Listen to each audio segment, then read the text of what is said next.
Okay, great. Let's get started. Thank you all so much for joining us, for showing up as an effective advocate with Wendy Davis. My name is Colleen O'Gorman, and I'm the community manager here at All In Together, and we're so excited that you're tuning in this afternoon. To start off, we'll go through just a quick overview of today's agenda. We'll be talking about who we are, and Wendy will be giving us a great overview of some tools for influence, of what really works to be an effective advocate, before going on to next steps of what you can do after this webinar to really create change on the issues that matter to you.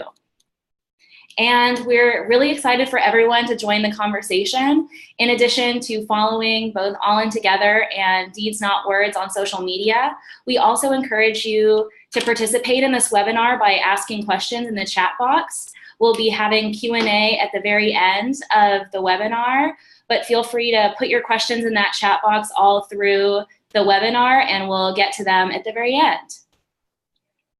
So to give a little bit of background on All In Together, we are a nonpartisan, nonprofit organization that's committed to bringing voting age American women action-oriented, nonpartisan civic education to realize their full potential as leaders shaping our nation.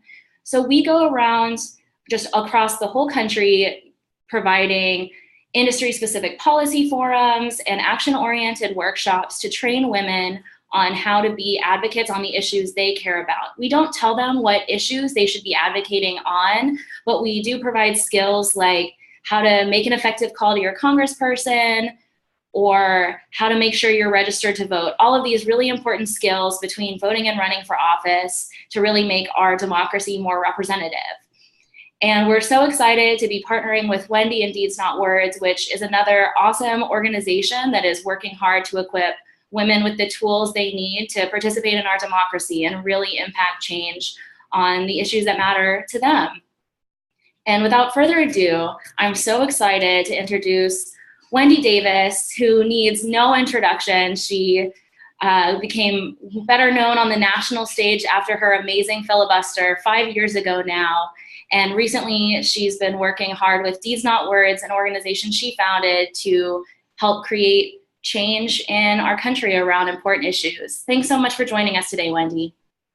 Absolutely. Thank you, Colleen, for having me. I'm so excited to join you and have an opportunity for us collectively to talk a little bit about how it is that we both work to effectively empower the voices of women across the country. If you go to the next slide. At Deeds Not Words, we focus very particularly on issues of gender equality. And of course, there are a number of umbrellas that those fall within. Of course, reproductive rights, autonomy, and justice are a big part of our work. Economic security through pay equity, paid family leave policies, equalization of pay levels, particularly trying to increase the minimum wage that has such a disproportionate impact on women. And in much of our work, we focus on the safety of women in the workplace and elsewhere. And so a lot of what we do centers on better response and prevention to sexual assault, and also making sure that once an assault does occur, that the evidence collected from that assault is timely tested so that people who have endured that can receive the justice that they deserve. If you'll go to the next slide. So most of the women that we work with fall in the millennial and Generation Z age groups. I feel very committed to making sure that young women in this country come to own and utilize the power of their voices in more effective ways. And one of the ways that we strive to help do that is through advocacy trainings, where not only do we go into high schools and college campuses to do training on how to use your voice to be impactful, but we actually walk our young advocates all the way through the legislative process so that they feel that they have the support behind them if they do show up at a local city hall chamber or their state legislature or also at the national level. In the 2017 legislative session in Texas, we created an agenda that was focused around issues of importance to our young advocates. Our high school students, many of them had participated in a prevention campaign for the prevention of human trafficking, particularly sex trafficking. And they felt unbelievably empowered by what they had learned, ways that they could avoid the pitfall for themselves, but also ways to be an active standby for their friends. And they were very interested in making sure that that program was one that could be implemented across the state of Texas and all of our high schools. So working with them, we found a legislator who was interested in helping to write such a bill. Our young advocates were actually a really important part, not only of the writing, but the rewriting of the bill until it was in the form that they felt was appropriate. And they worked their bill all the way through the session by calling legislators, calling the committee chair to make sure that it was going to be set for committee hearing, showing up and testifying in committee hearings, and then ultimately seeing the successful passage of their bill into law. And then our college-age students were focused on sexual assault, particularly campus sexual assault. And so they became very active advocates on a number of bills that would help to create safer campuses and would provide a means so that once a report was made, there would be a good system for assuring that justice would be received. And so you can see on the slide that we're showing right here the different bills that our students worked on throughout that legislative process. If you go on to the next slide, Colleen. So how do we do that? How were we effective in making sure that those victories occurred? I spoke a minute ago to the kinds of hands-on advocacy training that we provided.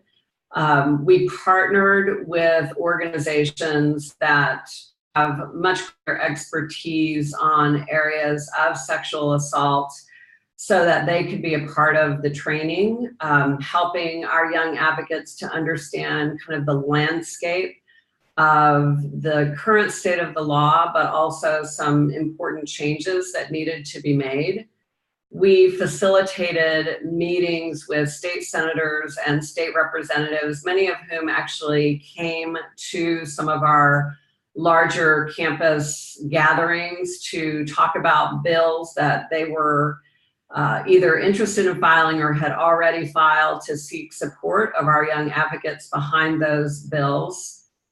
We did quite a lot of legislative training. It kind of makes me think about when I was young, the School of Rock song, "I'm just a bill, just a lonely old bill." And I remember actually learning quite a lot from that little video. And in some ways, that's kind of what we do as well. We walk our advocates through how they can track a bill from start to finish, how they can set up alerts so that they're notified when the bill is proceeding through the process. And then we help them understand exactly where the key entry points are to use their voice as a bill is going through the legislative process. And then we did some practice with public speaking too, and primarily focused on the power of the personal story. And then if you go to the next slide. So how you do that, we really wanted to make sure that our advocates, if you'll go to the next slide, Colleen, I'm sorry. There you go. I understand from my experience as a state senator here in Texas that often the most persuasive testimonies are ones that are built through a personal narrative, ones where we as legislators are being invited to consider a problem through the unique lens of someone who may have faced it in her own life or has faced it alongside a friend or a loved one. And the power that comes through that personal testimony is typically much more persuasive than if a person shows up and reads a lot of data or statistics for us. And so we spend a lot of time with our young advocates on how to share a personal story in a way that is impactful and effective. And primarily what we're asking them to do is to tie their personal relationship and experience to the issue that they're asking a legislator to support. If you can go to the next slide. Part of that, of course, is not just what you say to your legislator, but how it is that you show up to be heard. So one of the things that we do is we walk our advocates through where to go, how to find out the appropriate room to be in the building, how to make sure they understand when a bill is going to be heard by a committee and how to find the place where that committee hearing will take place, how to sign up so that they will be recognized to speak on a bill in committee hearing, and then how to present themselves, not just in terms of making sure that they are persuasive through the use of personal story, but also that they conduct themselves in a way that they will be heard and remembered. So of course, we really encourage our advocates to understand the importance of being polite and respectful to the committee members, to demonstrate that they are informed and to be informed in the event that they get questions from committee members. To be back, meaning to be relentless in their support for a particular issue, and that means following it through both the House and the Senate as their bill is being considered. To be considerate of the committee members and their time, to be a resource on that issue, so to come with prepared information if they feel that that will be helpful to the committee and something that they can leave behind. And if they do come with a leave behind, as I call it, to make sure that they include their contact info on that material, because oftentimes a legislator may want to follow up by asking some subsequent questions, and they'll want to have a way of contacting you. And then finally, not to be offended. And I added that because I understand, having spent a lot of time in committee hearings as a state senator, that sometimes you are multitasking. You're listening to a presentation, but you're also looking at materials that your staff has put together for you on that particular issue. And sometimes you get called away from a committee hearing because you need to be present to take a vote on the floor or for some other reason. And we just try to help our advocates understand that they shouldn't be offended by that. They're not being ignored. Their voices will be heard, and particularly will be if they've shared a story that's meaningful to them. If you go to the next slide. And the next one. Thanks, Colleen. So telling your story. One of the things that's very important is to help frame what you're asking a legislator to do, really essentially in terms of right and wrong. Why a particular correction to an existing practice needs to be made, or where a corrective action is missing and it might really make an impact on an issue that you care about. So talking about your own core beliefs and values sometimes is a really important way to invite a legislator to tap into his or her own core beliefs and values as well. And to talk about who is effective and why legislators ought to be motivated to help someone, to go, as I like to talk about it, from a me to a we, inviting legislators to see this as a collective problem and not just a problem that you yourself may endure. And essentially to ask that legislator to step into your shoes.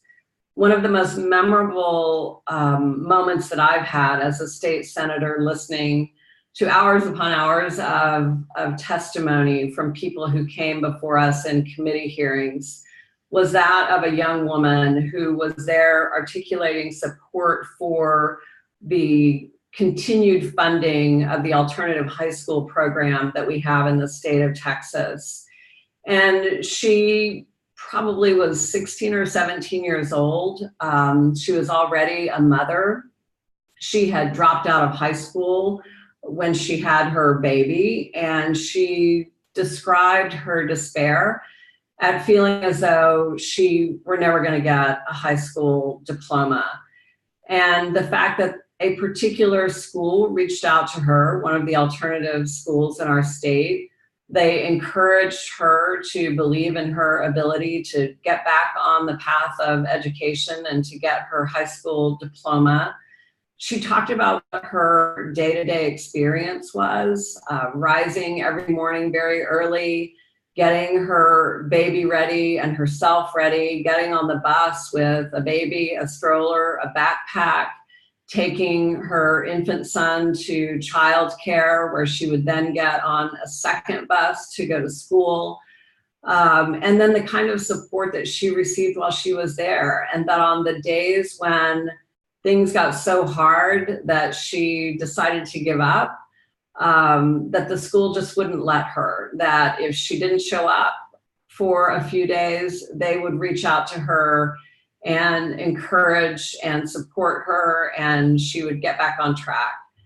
And as she ended her testimony, all of us were so moved by it, and we understood that the impact of what we were doing as legislators was one that had a potential tremendous benefit on the lives of young people just like her. And of course, it encouraged all of us to feel as though we wanted to be a part of helping to solve her problem and to support the continued funding of our alternative high schools in Texas. If you go to the next, Colleen. One of the things I like to encourage our young advocates to do is to be sticky. And by that, what I mean is to give detail, talk in a way that is memorable by framing a picture or a problem, much like your English teacher might encourage you to do if you were writing a personal essay. Give detail, color, and understanding in a way that will really help a legislator remember your testimony and be compelled to be supportive of helping to find a solution. And then the next slide. And then finally, just framing your story in a way that creates a sense of urgency, using your own experience in a way that helps you to establish credibility by painting a background that helps to achieve that. And finally, as you conclude your testimony, whether you're in a committee hearing or you're meeting with a legislator in his or her office, or writing a letter to a legislator, or making a phone call, always ending with some version of, I'm asking for your help. I think sometimes when we connect with each other, one human being to another, making that simple, honest plea for assistance can be very, very impactful and helpful. And it encourages a legislator to be reminded that they're elected to serve each and every one of us, And when we're asking for their help, it helps to invite them to remember that's exactly why they're there, to try to be of help to those of us who elect them to serve. And then the next slide, Colleen. So now what?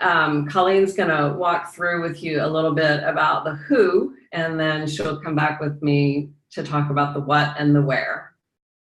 Great, thank you so much, Wendy. So now that we've talked a little bit about some effective strategies for telling your story to your legislator, the next step is actually finding out who that person is who represents you.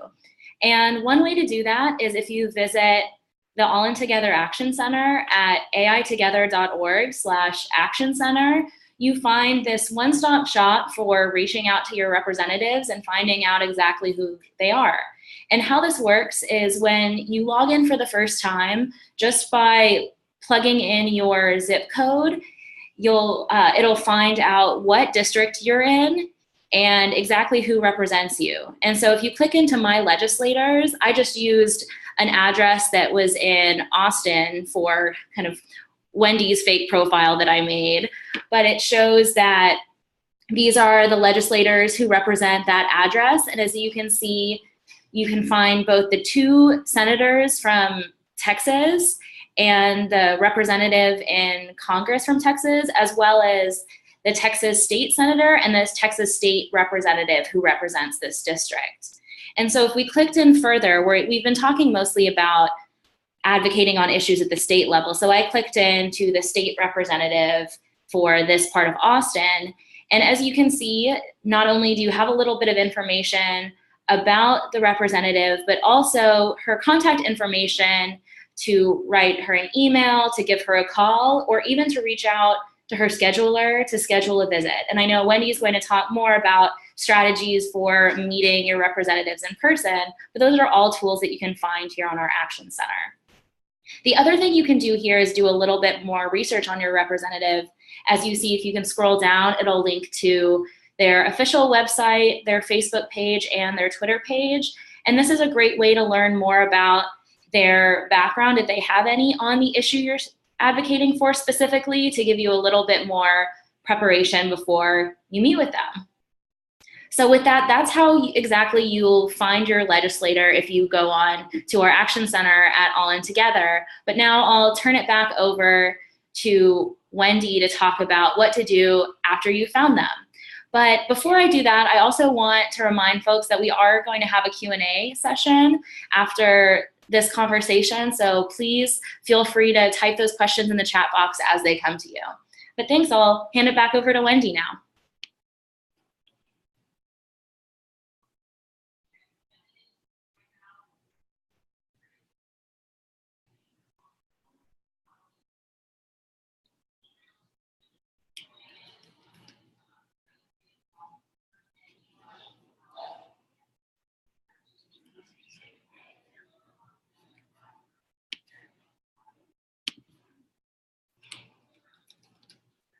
Let's see.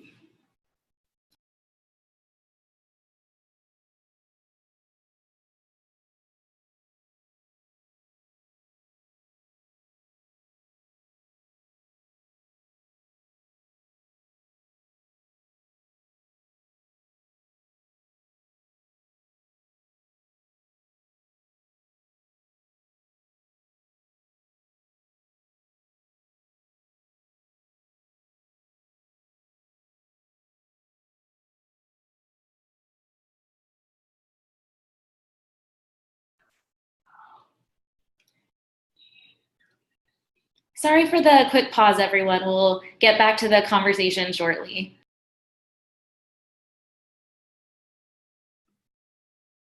Hello, can you hear me now? Yeah. Yes, now we can hear you. Sorry about that, Wendy.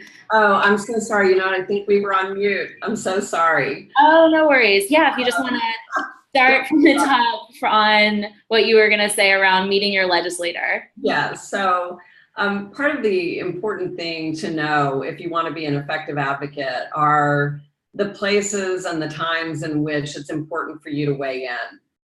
So first of all, if you're concerned about an issue where there's not yet been a bill filed, whether the issue is at the local, state, or national level, one of the first things you'll want to do is meet with your representative at the local, state, or national level to talk with them about your idea. As a state senator, some of the very best ideas I had came from constituents who met with me either in my district office or my office in the state capitol and helped me understand a problem that needed a solution. One example I can think of was someone who came in to share with me their concern about the potential backlog of rape kits in our state. And that turned into me filing a bill requiring an accounting from all law enforcement agencies to disclose what their backlog was. It revealed that we were looking somewhere in the range of 20,000 untested rape kits in our state. And that resulted then in some very proactive legislation to address that backlog.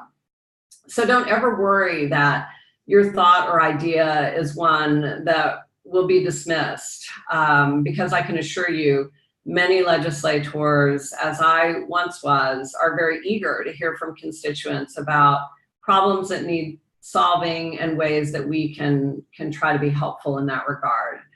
The other thing you'll want to do once a bill has been filed, if you were not a part of making that happen, but you know there's a bill that's been filed that is important to you, it's always helpful to contact the bill's author, whether you're able to speak to that legislator or someone on their staff who's working that bill, and ask them for what the strategy looks like for moving the bill forward to success and where they feel voices might be needed to be helpful. So for example, sometimes a committee chair will make a decision not to post a bill for hearing in committee. They'll simply bury it. And that can be incredibly frustrating, not only for people who care about the issue, but also for the legislator who has filed the bill.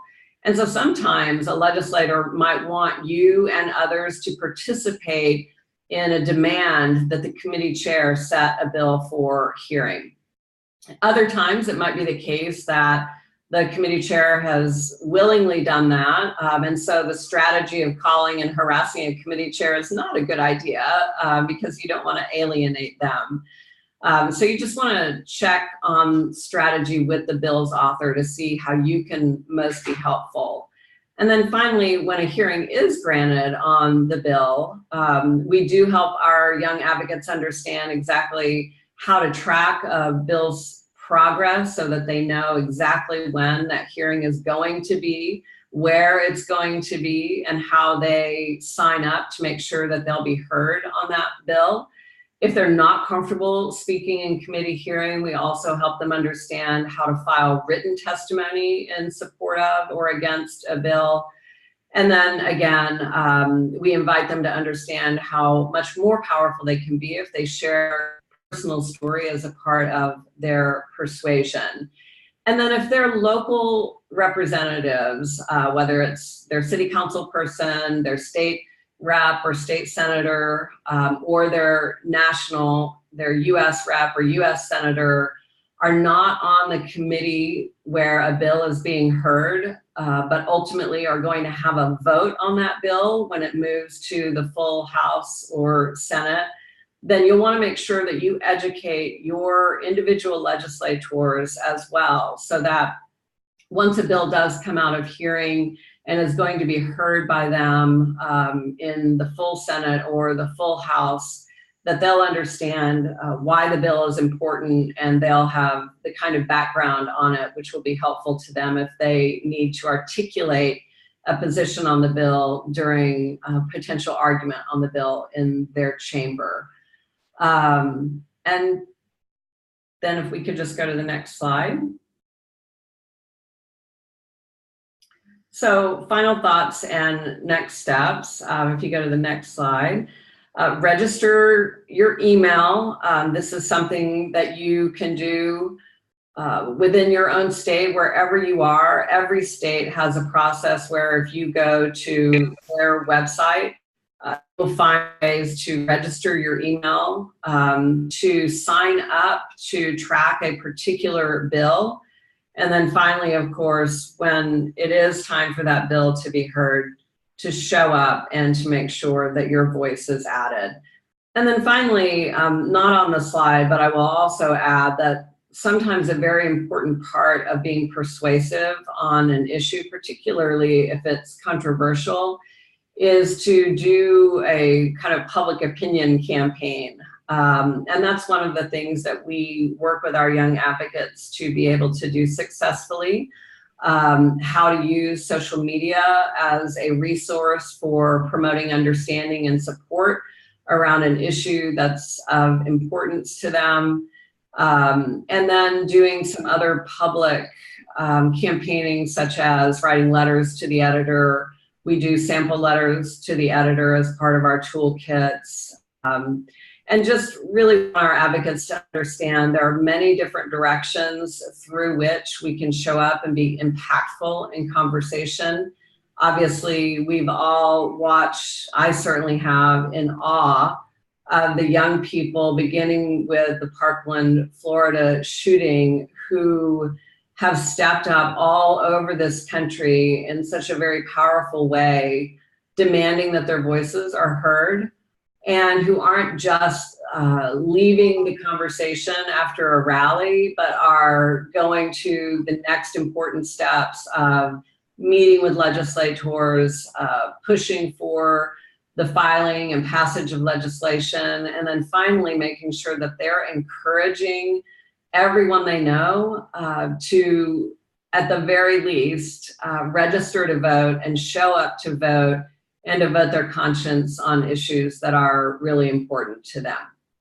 And with that, I am happy to participate along with Colleen to take your questions. Great. Thank you so much, Wendy, for all of that awesome action-oriented advice on how people can get their voices heard on these issues. So far, it doesn't look like we have any questions, but we're happy to hang out for a couple moments online if people want to collect their thoughts and ask questions. So feel free to put your questions in the chat box. We'll be around for the next few minutes in case people have any other questions.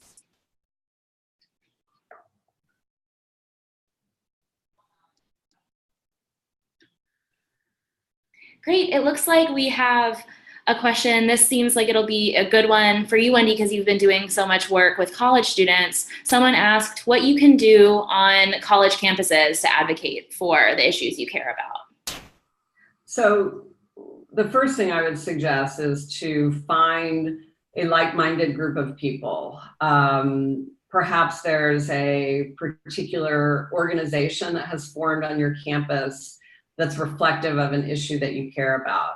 If that's not the case, think about starting one on your own, talking with friends both face-to-face and through social media, and determining whether you can gather and enlist a group of people who have a shared concern and who want to do something about that. We are working right now to create and establish chapters of Deeds Not Words on college campuses around our state, and eventually want to do that in other parts of the country as well. And as part of that, providing a toolkit for action, helping our young change makers to see how to take an idea into the effective advocacy process that can help to realize change. But if your issue is one that touches upon something where your local city council might be impactful, I would certainly encourage, after you've set up a group of like-minded people to work with you on that issue, to request a meeting of the city council person for your college campus, and have that conversation. If it's a state issue, do the same with a state representative or state senator who represents that area of the city, and just ask for their ideas and support on how you might file a piece of legislation to be impactful. In the city of Austin, just to give an example of something really wonderful that happened here at the city level, with the support and hard work of our Deeds Not Words advocates, the city of Austin just became the first city in the entire South to require that all employers within the city limits provide paid sick leave to their employees. So while sometimes these issues may seem a bit overwhelming, I think you may be surprised at how quickly you can build an alliance with like-minded people and finding your like-minded legislative heroes who can help you champion something into existence. Great, that's awesome. The next question we have is from Ida, and she's wondering, Wendy, how effective were letters that reached your office in swaying or fortifying your decisions on voting one way or another from your time when you were a state senator? Yeah, that's a really great question. And I'll tell you, I think there's a varying level of impact depending on the contact that someone makes with a legislative office.